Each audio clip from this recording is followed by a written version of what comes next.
Olá pessoal, bem-vindos a mais um vídeo do canal Redescobrindo o Caminho, onde aprendemos a Bíblia com o olhar judaico-nazareno.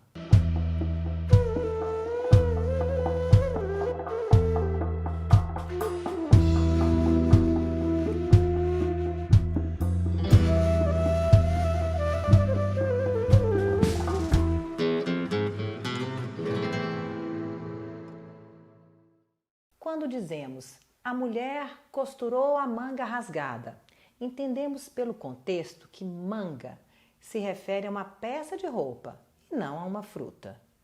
O mesmo deveria acontecer ao analisarmos as palavras de Paulo. Ele usa a palavra lei em sentidos diferentes, mas se confundirmos os sentidos, iremos imaginar coisas absurdas. Seria como imaginar uma mulher costurando uma fruta. Muitos, quando leem o Novo Testamento, especialmente os escritos de Paulo, logo pensam que somente agora somos salvos pela graça e que nos tempos do Antigo Testamento a única forma de ser salvo seria guardar a lei. Dizem, depois da vinda de Jesus, não estamos mais debaixo da lei, a Torá, e sim da graça. No vídeo de hoje, vamos analisar o que Paulo realmente quis dizer em relação à lei e à graça.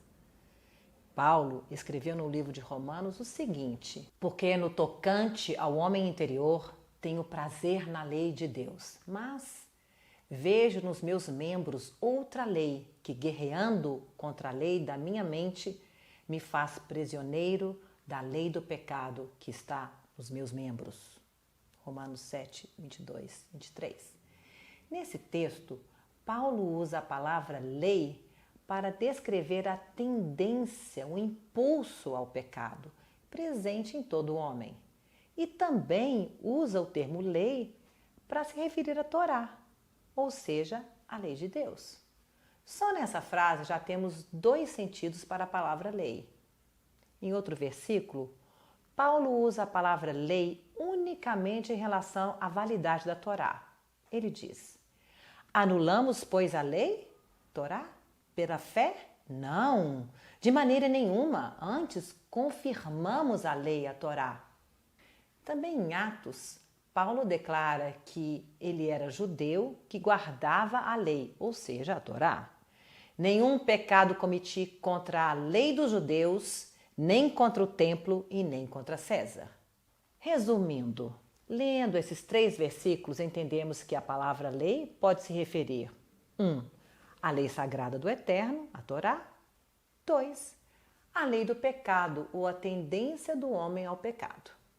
Estar atento a isso é extremamente importante. Caso contrário, pode-se misturar as duas definições e alterar o significado do texto. Por exemplo, quando Paulo diz, porque o pecado não terá domínio sobre vós, pois não estáis debaixo da lei e sim da graça, se a pessoa interpretar que nesse versículo Paulo está se referindo à lei, à Torá, ela irá concluir que não precisamos mais seguir a lei, a Torá. Mas se essa pessoa entender que Paulo estava se referindo à tendência ao pecado, então ela irá concluir que não precisamos mais estar sob o domínio da lei do pecado. Podemos lutar contra os maus hábitos e impulsos. É como se Paulo estivesse falando para os convertidos assim: porque o pecado não terá domínio sobre vós, pois não estáis debaixo da lei do pecado, da tendência ao pecado. Vocês não mais são escravos de maus hábitos como anteriormente. Agora vocês se arrependeram, mudaram de vida e por isso estão debaixo da graça, que lhes permite recomeçar e seguir por um caminho de amor e obediência a Deus. O que seria amar e obedecer a Deus? Vejamos o que Jesus disse. Aquele que tem os meus mandamentos e os guarda, este é o que me ama. Agora entendemos o que guardar a lei é amar a Deus. Viver guardando a lei é estar debaixo da graça e não ceder à tendência ao pecado, que apesar de continuar existindo, não mais nos domina. Vejamos. Todo aquele que é nascido de Deus não vive na prática do pecado, pois o que permanece nele é a divina semente.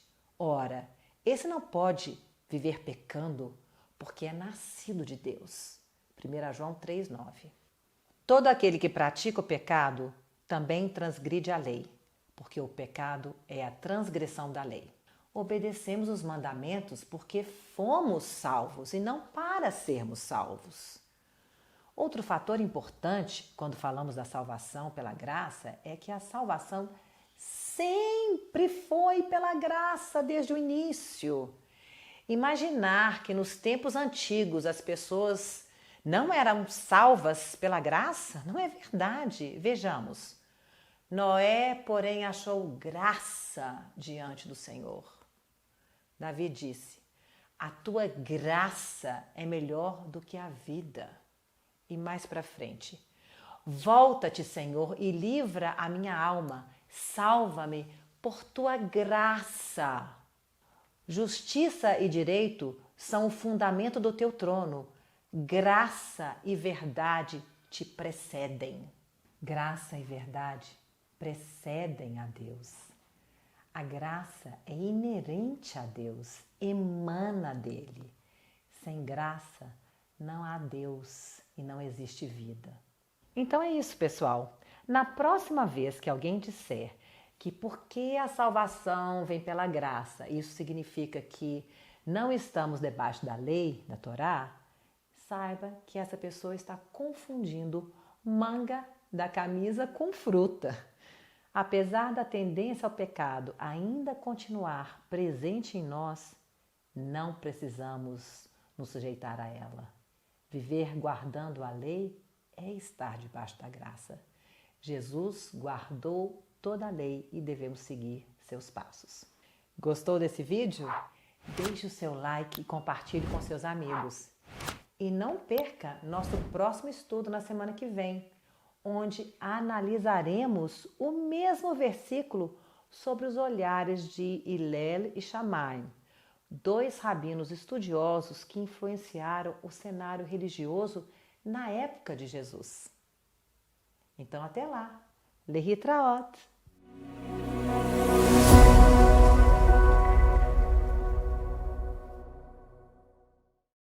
Querido inscrito, se você gosta de nosso conteúdo, não deixe de visitar nosso site redescobrindoocaminho.com.br para estudarmos a Bíblia juntos com artigos, vídeos, conteúdos interdisciplinares e muito mais.